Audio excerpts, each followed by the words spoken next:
எந்தன் வாழ்க்கையின் அர்த்தம் சொல்ல பூக்களின் வண்ணம் கொண்டு பிறந்த மகளே என் மகளே.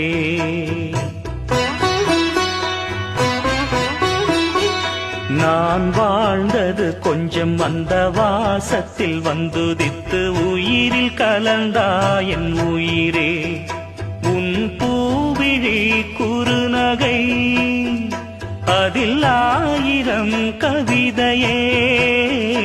எந்தன் வாழ்க்கையின் அர்த்தம் சொல்ல பூக்களின் வண்ணம் கொண்டு பிறந்த மகளே என் மகளே. நான் வாழ்ந்தது கொஞ்சம் அந்த வாசத்தில் வந்துதித்து உயிரில் கலந்தா என் உயிரே.